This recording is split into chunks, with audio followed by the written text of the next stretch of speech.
les limites de fonctions trigonométriques. Je révise un petit peu la propriété, un petit rappel. On a limite quand x tendant vers 0 de sinus x sur x égale à 1. Limite quand x tendant vers 0 de tangente de x sur x quand x tend vers 0 égale à 1. Limite de 1 moins cosinus x sur x au carré quand x tend vers 0 égale à 1 demi. Et encore, il y a 3 autres qu'on peut déduire des premiers en remplaçant x par ax. C'est x là, à la place de cx, on met ax et ici ax. Ça reste la même chose. Tangente de ax sur ax égale à 1. Limite de 1 moins cosinus ax sur ax au carré égale à 1 demi. Donc j'écris les autres. Limite de sinus ax sur ax quand x tend vers 0 égale à 1. Limite quand x tendant vers 0 de tangente de ax sur ax égale à 1. Limite quand x tendant vers 0 de 1 moins cosinus ax sur ax le tout au carré égale à 1 demi. En utilisant ces propriétés-là, on va répondre à cette limite. Limite quand x tendant vers 0 de sinus de 5x sur sinus de 7x. On va appliquer celle-là pour le sinus. Sinus de 5x, il faut avoir le dénominateur égal à 5x. Sinus de 5x sur 5x. La limite sa limite en 0 égale à 1. Donc, je vais diviser par 5x et multiplier par 5x.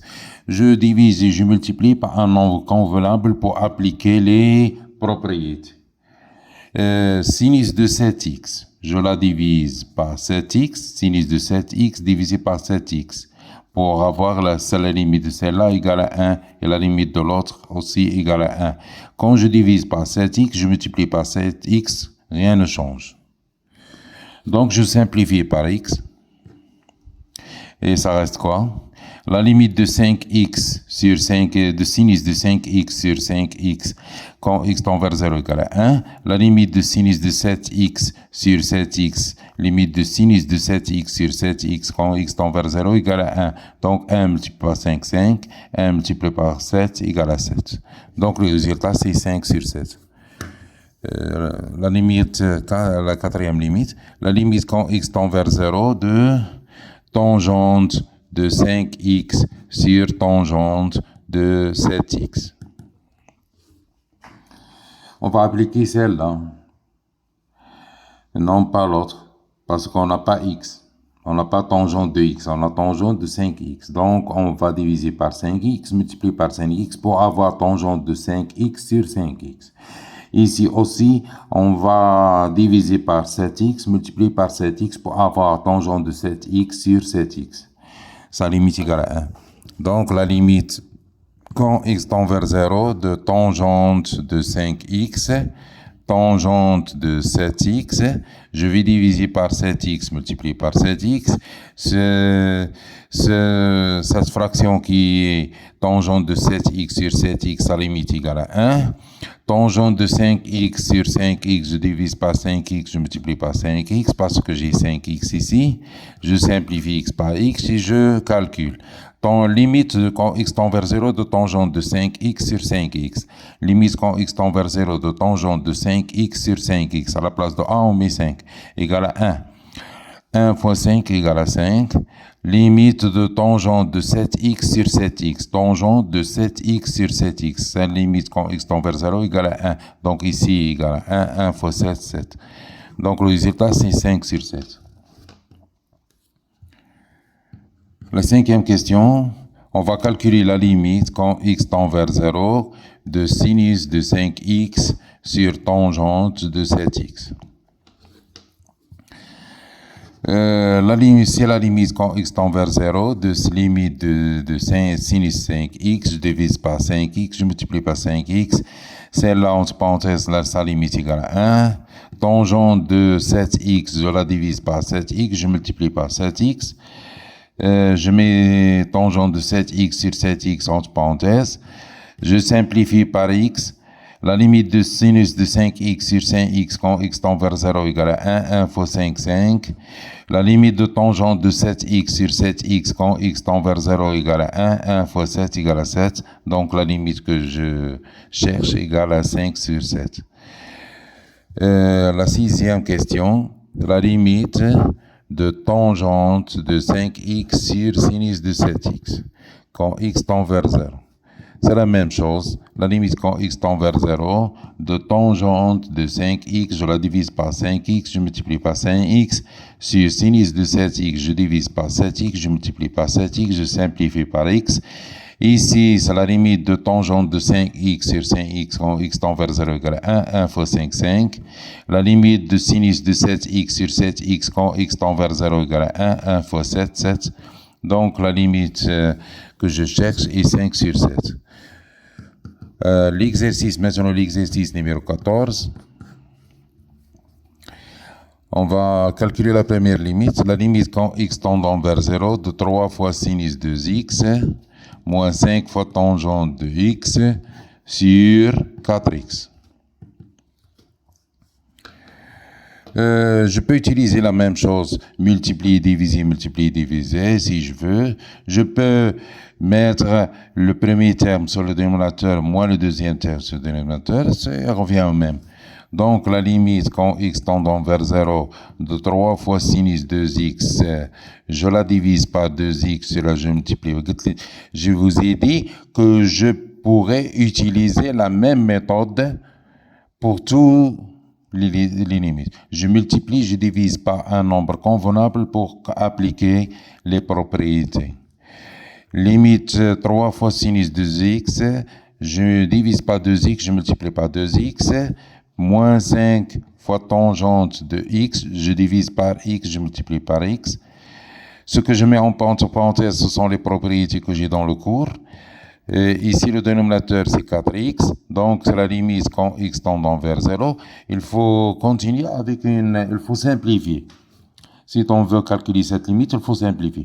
Je factorise par x, par ce x et par ce x. X facteur de 3 fois sinus 2x sur 2x. Ne remplacez pas celle-là par 1. Si vous remplacez celle-là par 1, remplacez x par 0. Si vous calculez une partie de la limite, il faut calculer tout. Ce x-là, vous allez le remplacer par 0. Si vous remplacez celle-là par 1, vous remplacez celui-là par 0. Et si vous remplacez celle-là par 1, vous remplacez celui-là par 0. Et celui-là par 0, vous obtiendrez 0 sur 0. C'est une forme indéterminée. Donc, il ne faut pas remplacer ces deux-là par 1. Les laisser telles qu'elles sont et continuer les calculs. 3, ça reste. Sinus de 2x sur 2x, ça reste. 2, ce 2-là, ça reste. Multiplié par 2. Et ce x-là, je l'ai mis en facteur, ce x-là.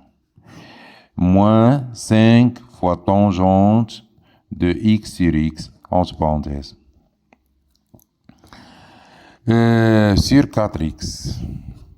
Donc, je simplifie par x. Et maintenant, je calcule ce qu'il reste. 3 fois 2, ça donne quoi? Ça donne 6. 6 fois sinus de 2x sur 2x. Moins 5 fois tangente de x sur x, entre parenthèses, sur 4. J'ai factorisé par ce x-là et j'ai simplifié. J'ai écrit ce qui reste. Donc, je calcule maintenant. Sinus de 2x sur 2x à limite en 0 égale à 1. Tangente de x sur x à limite en 0 égale à 1. Donc, on a 6 fois 1 moins 5 fois 1. Ça donne 6 moins 5, c'est 1 sur 4. Donc, c'est la limite égale à 1 quart.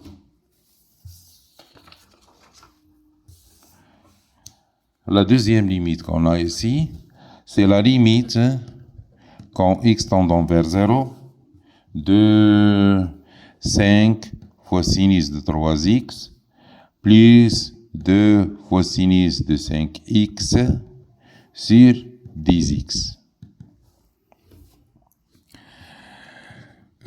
J'utilise la même technique, multiplier et diviser par un nombre convenable pour appliquer les propriétés du cours. On a ici 5 fois sinus de 3x, je divise par 3x, je multiplie par 3x. Celle-là, sa limite égale à 1. Plus 2 sinus de 5x, je la divise par 5x, je multiplie par 5x. Celle-là, ce qui est entre parenthèses, c'est la propriété, sa limite égale à 1. Sur 10x. Je factorise par ce x, je le simplifie par celle-là. X facteur de 5 sinus, 5 fois 3 ça donne 15. 5 fois 3 ça donne 15. Sinus de quoi? Sinus de 3x sur 3x. Plus 2 fois 5 ça donne quoi? Ça donne 10. Sinus de 5x sur 5x. Ce x-là, je l'ai mis en facteur, ça reste 2 fois 5 c'est 10. Multiplié par sinus de 5x sur 5x. Ce x-là, je l'ai mis en facteur. Et ce qui reste, 5 fois 3, c'est 15. Sinus de 3x sur 3x. Sur 10x. Je simplifie x par x et je calcule. 15 fois 1 plus 10 fois 1 sur 10. Ça donne 15 plus 10 sur 10. Ça veut dire 25 sur 10. Ça veut dire 5 sur 2.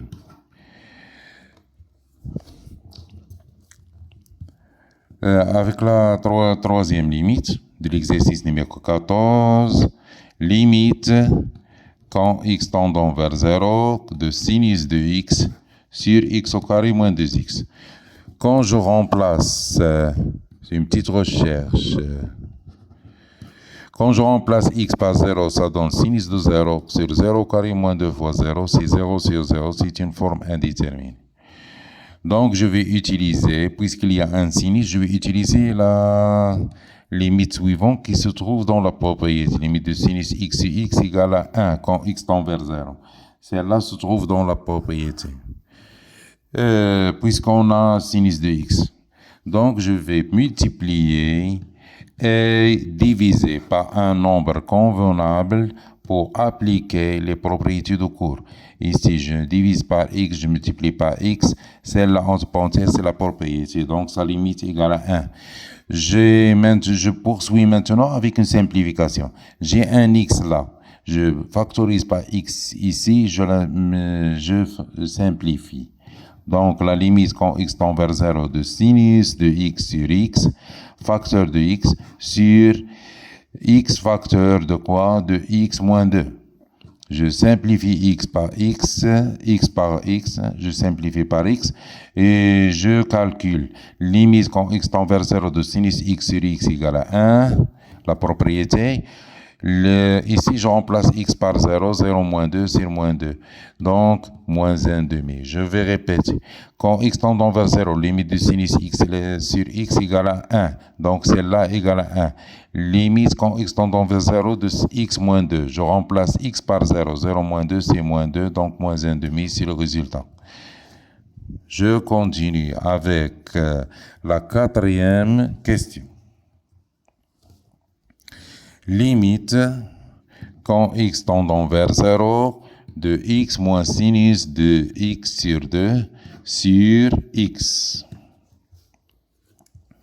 C'est la limite quand x tendant vers 0 de x moins sinus de 1 demi x pour la mettre sous la forme ax. A égale à 1 demi. X sur 2, c'est 1 demi x. Donc, a égale à 1 demi. Donc, je vais diviser par 1 demi de x et multiplier par 1 demi de x. Vous avez compris? Ici, je mets en valeur a. Je mets en valeur a parce que là, a n'est pas bien défini. X sur 2. Donc, je mets x sur 2, c'est 1 demi de x. Donc, a est 1 demi. Limite quand x tendant vers 0 de x moins sinus de 1 demi x je divise par 1 demi de x et je multiplie par 1 demi de x. J'obtiens le résultat qui se trouve dans la propriété. Celle-là, sa limite égale à 1 sur x. Maintenant, si je calcule maintenant, ici 0, ici 1 fois 1 demi fois 0. Donc 0 dans le numérateur, 0 dans le dénominateur. Il fallait simplifier par ce x-là, mettre x en facteur, ce x en facteur et simplifier. Limite quand x tend vers 0, de x facteur de 1, il reste 1 là, moins. Ici, il reste sinus de 1 demi de x sur 1 demi de x facteur de 1 demi sur x. Je simplifie par x et je remplace chaque chose par sa valeur. Limite de u quand x tendant vers 0 de sinus de ax sur ax, a égale à 1 demi, égale à 1. Donc le résultat c'est moins 1 moins 1 demi, c'est 1 demi. Et celle-là égale à 1. 1 fois 1 demi, c'est 1 demi, ici 1.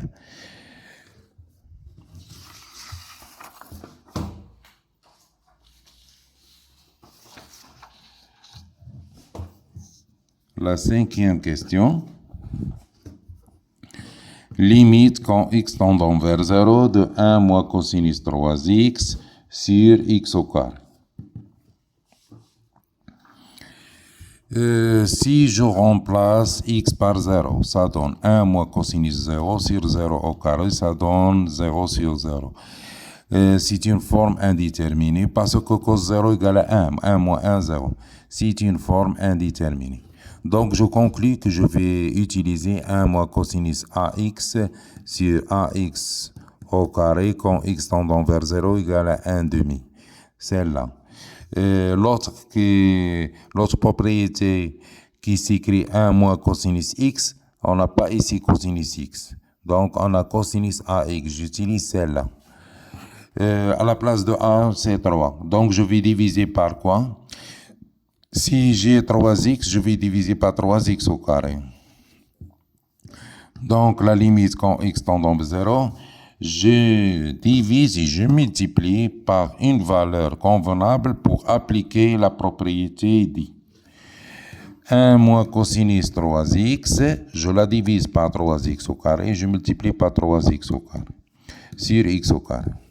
Est-ce que j'ai obtenu la propriété? Oui. Limite de 1 moins cosinus 3x sur 3x au carré quand x tend vers 0 égale à 1 demi. Celle-là égale à 1 demi. Et je vais poursuivre avec une simplification. Quand je multiplie, je divise, je poursuis avec une simplification. Ça donne 1 moins cosinus 3x sur 3x au carré. Ici, 9x au carré sur x au carré. Je simplifie par x au carré et je calcule. C'est la limite de 1 moins cosinus 3x sur 3x au carré. 1 moins cosinus 3x sur 3x au carré égale à 1 demi. Donc 1 demi multiplié par 9. Donc il égale à 1 9 demi. La sixième question. Limite quand x tendant vers 0 de cosinus de 5x moins 1 sur x au carré. Quand j'ai une limite comme celle-là, je remplace x par 0, ça donne cos 0 moins 1 sur 0. Ça veut dire 0 sur 0, c'est une forme indéterminée. J'en conclus que je vais utiliser la limite suivante. 1 moins cosinus de 5x sur 5x au carré, sa limite égale à 1 demi quand x tend vers 0. Cette limite-là, c'est la même que celle-là. J'utilise la limite qui contient le cos parce que j'ai un cos. Si j'ai le sinus, j'utilise celle qui contient le sinus. Et ainsi de suite. Quand x tendant vers 0, limite de 1 moins cosinus 5x sur 5x au carré égale à 1 demi. Moi, j'ai pas 1 moins cosinus. 1 moins cosinus. J'ai cosinus moins 1. Donc, je factorise par moins pour changer la place de 1 et cos. Comme ça. Quand x tendant vers 0, je factorise par moins pour changer les places. 1 moins cosinus 5x sur x au carré. Maintenant, il est prêt pour la diviser par 5x au carré et la multiplier par 5x au carré. 1 moins cosinus 5x. Je la divise par 5x au carré et je multiplie par 5x au carré. Ça donne quoi? Ça donne limite quand x tend vers 0 de 1 moins cosinus 5x, je la divise par 5x au carré, et je la multiplie par 5x au carré sur x au carré. Quand je multiplie un nombre, je le divise. Quand je multiplie, je divise par le même nombre, rien ne change. Mais j'ai obtenu celle-là, c'est la propriété, ça égale à 1 demi. Et je simplifie. Quand je multiplie, je divise, je poursuis avec une simplification. Ça donne quoi? Ça donne moins, ce moins-là, moins la limite de 1 moins cosinus 5x sur 5x au carré égale à quoi? Égale à 1 demi. Donc 1 demi multiplié par 5 sur celle-là, ça reste 1. Donc moins 5 sur 2, c'est la limite que je cherche. Au revoir et à la prochaine.